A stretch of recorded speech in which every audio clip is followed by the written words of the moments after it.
Hi guys, James at Rampant Lion Reviews again for you today with another beer review. For this one, we are going to head down to Belgium once again, and we're going to return to a brewery that's featured on the channel a couple of times before, albeit not for quite some time. So these guys have very recently released a new beer, and that means we can actually return to them and have a look at it. So I'm really curious to see what this one has in store for us. So for this review then, we are going to go to one of the Belgian Trappist breweries. We're going to the little village of Rochefort in Namur province in the southeast of the country, which is Wallonie, the French-speaking region, and that means that we are going to have a look at another beer from Brasserie Rochefort. This is my fourth review from these guys. So this particular beer is the Trappist Rochefort Triple Extra. It comes in at 8.1% ABV, and as the name tells you, this one is a triple. So the exciting thing about this is that the other beers from Rochefort, the 6, the 8 and the 10, are all brown beers. So this is the first blonde beer that these guys have actually released. It was released last year in 2020, and I believe I'm reviewing this one for you on the second release from Systembolaget here in Sweden. So yeah, really very curious to see what this one has in store for us. Hopefully it makes for an interesting beer, and hopefully you guys enjoy my take on it as well. Definitely cool to return to these guys after such a long time. But yeah, let's see how we go then. So, as always with my reviews, I'll tell you a little bit about the brewery before we taste the beer. Since this is a Trappist beer as well, we will talk about the history of the Abbey. But if you want to get straight to the tasting, just fast forward. All the usual links are in the video description below. That's the brewery website, the link to my other reviews that hopefully I can do in the future from Brasserie Rochefort. This is the fourth time I'm reviewing one of their beers, and you can go back and check my other reviews of the original ones if you would like. But there's always, as always, there is the usual social media down there. If you want to see more reviews, do please consider subscribing to the channel. The whole channel, of course, has a geography-based tagging system, so you can go into the homepage and search for beer based on country, city, state, county, province, prefecture, whatever it is you happen to be interested in. Do check out the playlists of beers from different countries. There is one there for all of the Belgian beers that I've reviewed for you. That's being added to whenever I get the opportunity. And as always, please do get in touch and let me know some of the other beers and breweries that you guys would like to see me review. It's always great to hear from you guys that are watching the videos, and the support that you show the channel is hugely appreciated. So anyway, to tell you a little bit about Brasserie Rochefort and the Abbey associated with it. So the Rochefort Trappist Brewery, or Brasserie Rochefort, is part of the Abbey Notre Dame de Saint-Remy, which is located in Rochefort in Namur province in Wallonie, the French-speaking region in southeastern Belgium. It's actually not far away from Charleroi to the kind of northwest, and Luxembourg to the sort of southeast. But this abbey is part of the Cistercian order of strict observance, and they currently have around 15 monks. But to take a step back and go back to the origins of the abbey, you have to go to the year 1230. So around then, Gilles de Valcourt founded a Cistercian nunnery called Sécure de Notre Dame. And then later in 1464, Louis de la Marck ordered the nuns to leave the decaying monastery, and they were replaced by monks who worked quite hard on restoring the place. During the 80 Years' War, the abbey was apparently ravaged by the Protestant armies of the 17 provinces in 1568, and then again by John of Austria's armies in 1577. And this is a common thing that you find throughout the history of many of these Trappist abbeys. But it's thought that the first brewery was founded in the abbey a little bit after this in 1595, and during the 17th century the abbey suffered from war, famine and plague on various occasions, and in the early 1650s the monks had to flee the abbey after it was invaded by an army from Lorraine under Baron Châtelet. But in 1789, the French Revolutionary Army invaded the Austrian Netherlands, and the abbey was closed and sold to Lucien Joseph Poncelet in 1797, who demolished the abbey and converted it into a farm in 1805. But in 1887, Father Anselmus Judon from the Trappist Abbey of Achel came to the old abbey. He bought the buildings, and then he started to work on restoring them, and then the community gradually began to return. But the monks founded a new brewery, but it took until 1952 for the brewery to produce enough beer for commercial sale, and brewing apparently has been the biggest income of this religious community since the 16th century. In recent times they've continued to grow their brewing operation and stick to the Trappist rules, of course. But there was quite recently a big fire at the brewery in December of 2010, and this destroyed a large part of the abbey, but the monks escaped unhurt and the brewery itself was unaffected. But these days they produce 4 different beers. The 3 original ones would be the 6, which is the red cap one, that is basically a Belgian Brune. There is the 8, which is the green capped one, and that one is a Belgian double.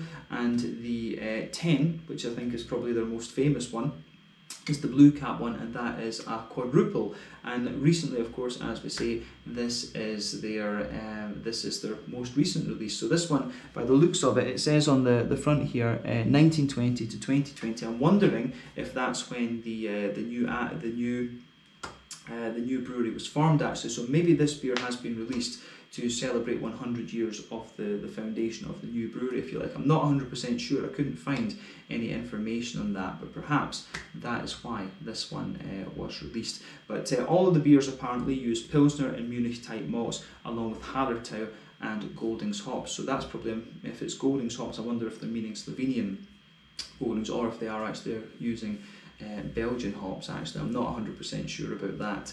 But yeah, that is all the information I can really give you on Brasserie de Rochefort and the Abbey de Saint-Remy, if I pronounce it correctly. And again, a retrospective apology for my bad French pronunciations. It's been very long since I studied French at school, but I think we did okay, to be honest with you. But yeah, as I say, that's all I can tell you about Brasserie de Rochefort and the Abbey. If you want to learn a little bit more about these guys, you can check out the brewery website. I'll see if I can get I can post a link for the history of the Abbey as well. Maybe we can post the Abbey's website. But yeah, always cool to do these Trappist reviews for you. The history sections in these videos are amongst my favourite ones to do. But yeah, that is it for your history section. Let's get on and actually have a look at the beer itself. So just to let you have a little look at the artwork of this one before we open it up. As you can see, it is quite similar to what you'll get from the other ones, of course. Slightly different colour down here though, and the bottle cap is different too, so I will be keeping this bottle cap and taking it home with me. But it's a 330ml bottle, which is standard from these guys.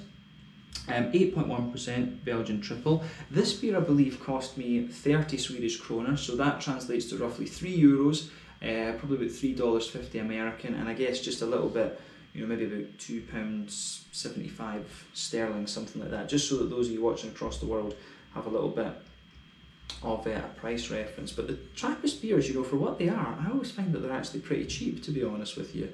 But yeah, of course you can see there is the authentic Trappist,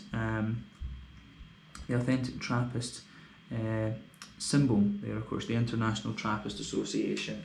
But yeah, this looks to be pretty nice actually. The Abbey Notre Dame de Saint-Remy, 5580 Rochefort, Belgium. But yeah, an 8.1% triple. Let's get this guy out and we'll get on with the tasting then. I'm very curious to see what this one has in store for us. Oh, I think I forgot to show you the bottle cap on this. There we go. So yeah, let's get it out and have a look and see what this beer is all about. Just being careful with this because quite often it was really pretty much full to the brim, and quite often these Belgian beers can explode. Had a few of them do that recently, unfortunately, but yeah, those weren't actually Belgian brewed ones, right enough. So yeah, but let's get this guy out and we'll get on with the tasting. You have to just be careful with these beers when you're pouring them, otherwise you get absolutely mental heads on them. But yeah, there we go. This one's coming out quite nicely. There we are. So there you go. Let me just line this up again so that my OCD is happy. And there you are. So yeah, this looks good. So before the head on this one disappears then, you can see that it's poured with a lovely, I would say about a half finger of a frothy kind of cream coloured head. There's one or two big bubbles sticking towards the side of the glass, a few little ones going up towards the bottom of the head there. But overall it looks pretty nice. In terms of colour, this beer, I think it's safe to say this one is a nice kind of sort of biscuity amber colour. I think that's probably a good way to describe this one. You can see it's got a little bit of that natural haze that you would expect of a Belgian Abbey Triple. So yeah, there's nothing really surprising about this one, to be quite honest with you, in terms of its appearance. So remember, the colour of your beer depends on 1, the type of malts that you use. That determines the magnitude of the colour normally. 2, the length of your wort boil is also going to play a role. The longer you boil the wort, the more the sugars caramelise, and thus you get a different colour of beer. Any barrel aging that you do and any adjuncts that you put in are of course going to affect the colour of the beer a bit as well. And the adjuncts thing is actually a little bit relevant for these beers, because quite often what they do in Belgian triples and quadruples is they'll put some sort of candy sugar or something in them to get the alcohol percentage up. And so yeah, there will be, I would suspect, with this one being a triple, there will be a little bit of that. And that's one of the reasons why with the Belgian beers you tend to get a lighter mouthfeel but still a higher alcohol percentage when you compare it to the sort of American style craft beers. It's because they put these candied sugars and things into the triples, the quadruples. I think they do it to the doubles as well, come to think of it. But yeah, so this one, the colour of this beer will be from the malt, the wort boil, and potentially from the candy sugar that goes into it. But as I say, nothing overly surprising about this beer in terms of its appearance. It is what you would expect from a Belgian, or Abbey, however you want to call it, triple. So yeah, let's have a look at the aroma then and see how we get on. Really curious about this for sure. That does smell pretty damn nice, I have to say. So yeah, where to start on this one? Yeah, it smells lovely.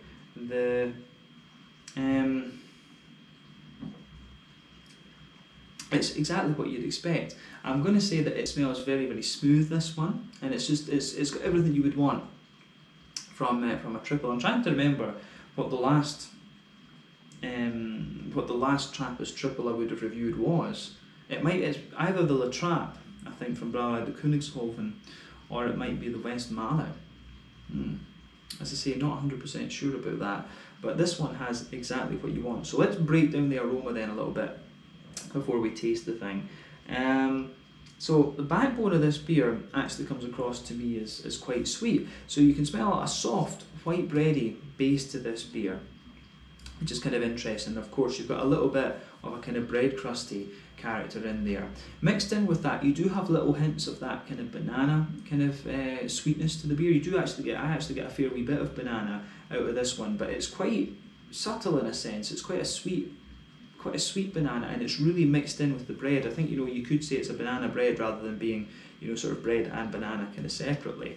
But there's certainly a wee bit of a kind of clovey spice to this one. The clove spice isn't too pungent, I would say. It is just quite nice and kind of subtly mixed in. But yeah, I think it goes together. I think it does go together really quite nicely, this one. Yeah, the bready backbone of this one is really nice, and it strikes me as being a little bit more kind of smooth and sweet, and almost a little bit more dense actually in its aroma than some of the other ones that we've had. I have had triples from other breweries, in fact, including Belgian ones, but the sort of bready base that this beer has, and the kind of yeasty component of it, it just, as I say, strikes me as being a little bit more dense compared to some of the other things that we've had in recent times actually. So yeah, interesting. A little bit more dense in its aroma, and a little bit kind of sweeter, as we say, nice kind of thick, dense banana bread type quality to this one. But yeah, a little bit of a bread crusty element to it, and I really like how that goes together. But yeah, on the malty side of things then, I think we've said all we really need to about the kind of yeasty, the sort of yeasty notes really. But there are one or two little woody undertones as well. I would say that about this beer. But on the sweeter side of things, you've got a little bit of you do have a wee tiny bit of a straight up caramel. But I actually find that the brown sugars in this beer, they come across as being quite honey-like in a lot of ways. There's a big kind of McVitie's digestive biscuity sort of thing with this one too, which I can really appreciate. But yeah, lots of light honey, nice little bit of a kind of biscuity, McVitie's digestive biscuity sweetness, as I said. But yeah, the aroma of this one on the malty yeasty side of things is really quite nice actually. So I like that, and you can definitely smell there is a wee bit of a kind of candy syrup or candy sugar or something has been added into this, and that is normal practice usually. But on the hoppy side of things then, it's nice too. You do get a little bit of earthiness out of this one. There's a wee touch of a herbal character in there, and as I've mentioned before, you know, I think the Goldings hops that are in this might well be Belgian grown, because there's a wee bit of a slightly more prominent earthy character. There's a wee bit of the herbal note in there, and I've always found that you've got a good blend of earthy and herbal notes from the Belgian hops, but you get the brighter, you do get a nice kind of brighter floral note out of it. So I think, yeah, the Hallertau hops are most likely to give you that, and you've got a nice kind of light grassy note on the front of the nose as well. So the green component to this beer, I think, is very, very nice. So yeah, nice light grassy notes in there, a little bit of floral aromaticity, as we say, then a wee bit of herbal earthy character. On the fruity side of things then, as we say, you do get a little hint of banana out of the yeasty part of the beer. But when it comes to the sort of more hoppy, candied sort of fruity note out of it, there's certainly a lot of dried apricot to this one. I get some nice sultana-like qualities as well, you know, the dried white, green, grapey elements. So yeah, you've certainly got that. But for me, there's a slight little bit of a kind of oily, peary character in there. And yeah, I think, to be honest, that would be as far as I would go with it. Maybe there's a teeny little appley note mixing in with the grassy esters, right enough. But yeah, sultanas, dried apricots, a wee bit of a peary kind of quality to it. So yeah, I like how the aroma goes together in this one. But as I always say, take a bit of time to ponder over the aroma before you get stuck into the beer. That's always half the experience when it comes to these craft beers and whiskies and sakes and stuff like this. So yeah, let's have a taste of this one then. So yeah, this one is the Triple Extra, coming in at 8.1% ABV from Brasserie Rochefort, part of the Abbey Notre Dame de Saint-Remy in Rochefort in Namur province in the Wallonie region of Belgium. Let's get stuck in. Slange, Skål, cheers, santé, Prost.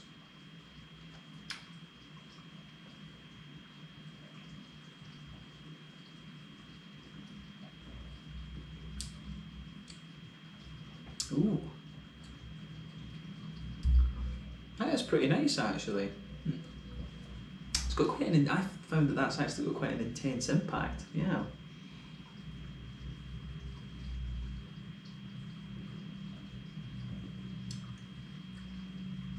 Yeah. It does. As I say, that first impression of this beer, it actually has. It really does have a little bit of a powerful kick to it when you first take it in. Now, if I was tasting that blind without knowing the alcohol percentage, I would think this was pretty heavy. Actually, it's got quite a kick to it for just 8.1% ABV. So yeah, that's really interesting with this one. In fact, yeah. But I will say it is a nice beer. It's intense, but you know, once your mouth kind of mellows out and gets used to it a bit, it is again very, very nice. But these guys have a reputation, as we say, this is their first attempt at a blonde beer. The other ones are all brown beers.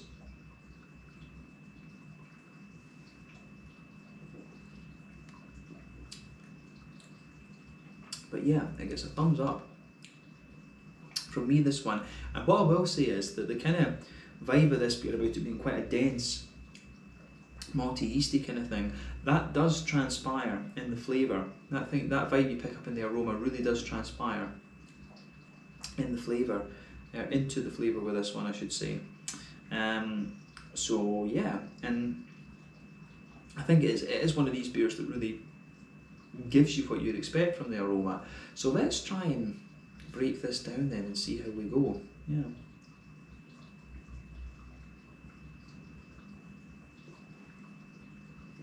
So let's do this. So straight away across the middle third and the back third of your palate, you can feel that big, thick, dense, white bready character coming out of the beer. That blankets the middle third and the back third of your palate. Underneath that, you do get a wee element of a kind of bread crusty note in there and a wee bit of a kind of grainy element. But on the mixed in with that kind of bready character, you do get a good little bit of a banana quality, and the banana notes come out a little bit more in the middle third of your palate, whereas the further back you go, you get more of the kind of spicy character. But remember, this is a general trend that you see with your palate as well. The sort of more kind of grainy, spicy and bitter flavours, they come out towards the back of your palate, and your palate generally gets sweeter as you move forward. So yeah, you're certainly picking up that vibe in this beer. But the clove, the sort of slight clovey element that you get out of it, it's almost very slightly peppery as well actually. But then yeah, the sort of sweeter banana notes are in the middle third of your palate, and the clovey elements are in the back third of your palate. So yeah, let's focus on that middle third of the palate for the moment though.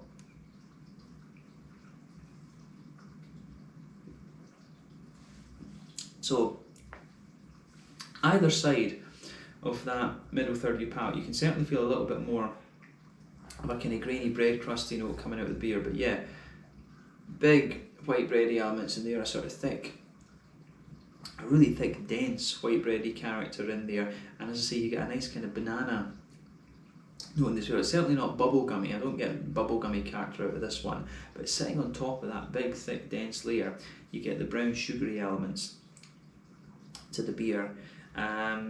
And it's got, the brown sugary elements are actually really quite interesting. So if you go to the dead centre of your palate, you get you can feel there's a sort of oily circle there sitting in the middle of your tongue. So right in the dead centre, you get a really kind of concentrated, kind of caramelly brown sugar there. But as you move further out from that, it does sort of mellow out a little bit, and it gives you an almost kind of Werther's Original butter candy, butterscotchy type thing. And then as you move out towards the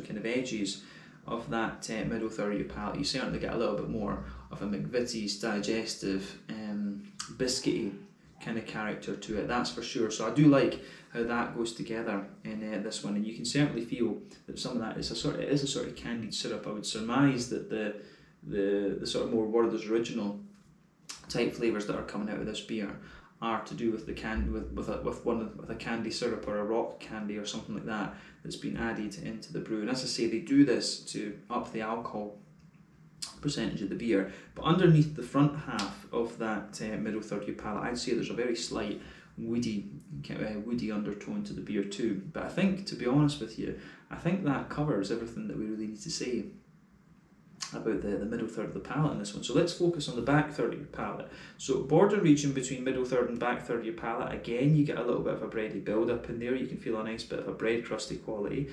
Then the base of that back third of your palate is again a little bit of, you do get a little bit of that kind of grainy bread crust in there. You've got a nice thick, you do have a nice sort of thick, the thick wheaty kind of character on top of that. And as I say, in the back half, in the back third of that of your palate there, of course, you do get the more kind of clovey, slightly spicy elements out of it. Then sitting on top of all that, that's where you get the kind of yeasty notes out of the beer. And the yeasty notes are kind of interesting because they're really quite dense actually.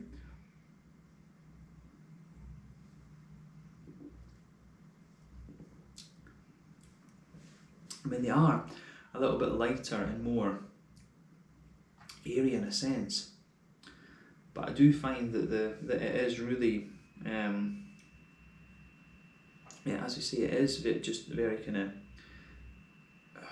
it's a very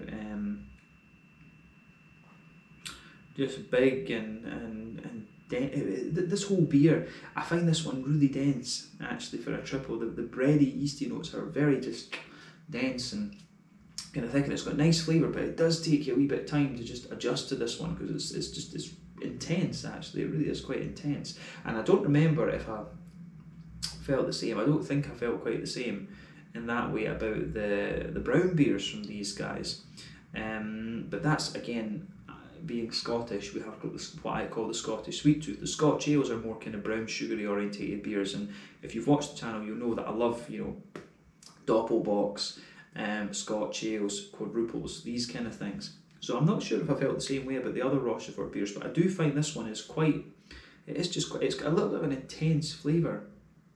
Actually, it's just dense almost. But yeah, when you start at the back of your palate with this beer, the flavour is distinctly taller, but then as you come further forward on the palate, it just kind of condenses down. As you go into the middle third of your palate, it's a little bit more squashed together, and that's where you get the biggest density of flavour there. But the yeasty notes in this one are quite dense and not quite as airy as you get from some other beers, I would certainly say that. But let's focus on the hoppy side of the beer then. I think we've described the malty, yeasty flavour to this beer as much as we can.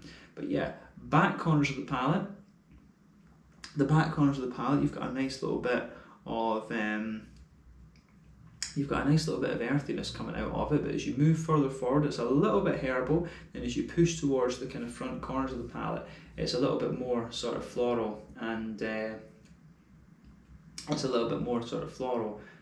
aromatic. Then round the front curve of the tongue, it's a little bit lighter and more kind of grassy. There is a wee touch of zestiness out of it though. So yeah, I do like how this beer goes together. So yeah, I think the green component in this one is very, very nice.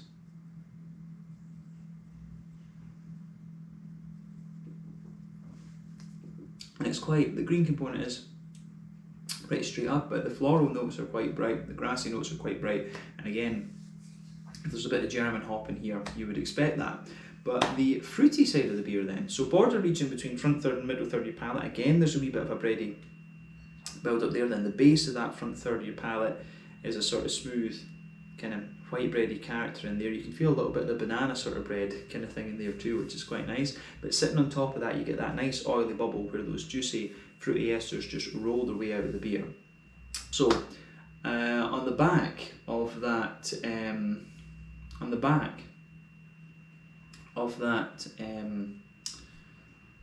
front third of your tongue, if you like, you get a mix of, you can feel there's a wee bit of a slightly concentrated citrus, I think, at the very back of that. But then as you move forward, you've got a dried apricot-y character. You've certainly got quite a wee bit of a sort of sultana kind of note in there, you know, those dried white, green, grapey elements. You can certainly get that. Then as you move further forward into the front half of the front third of your tongue, you get a nice kind of slightly oily, peary character to it. But I think, you know, the dried apricot, you know, for me, that forms the backbone, I think, almost of the front third of your palate. I do get quite a bit of a dried apricot character in this one, but yeah, nice little bit of pear, nice little bit of grassiness coming out of it. So yeah, I certainly like how that goes together in this one. You do get a wee bit of an almost spicy apple note to it just behind the very kind of front tip of the tongue when you start to get the fruits interacting with the grassy esters. But yeah, I think that kind of is a fair representation of what the fruity side of this beer is all about. And again, it gets a thumbs up from me. But yeah, I think, you know, that rounds off our anything we need to say about the flavour, to be quite honest with you. I think we've covered it. So let's round off the review then with the mouthfeel.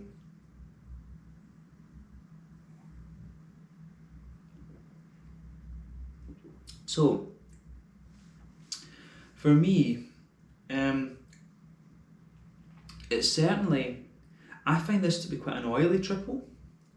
I certainly describe this beer as being quite full-bodied, and at that I would say it's at the bottom end of full-bodied. The carbonation has a wee bit of crispness to it, and you always expect this because of the bottle fermentation, secondary fermentation I should say. So you always get a little bit more, I always find that, you know, you quite often get a wee bit more kind of crispness in these beers, but this one, it kind of works. So yeah, but I find this one really quite oily and quite slick in a lot of ways. It's certainly one of the more oily triples that I've come across in recent times. In terms of hoppy bitterness, it's not going to blow the head off you in terms of IBUs. You know, it's, I think, about 20 IBUs, something like that, which is probably fairly standard for the style.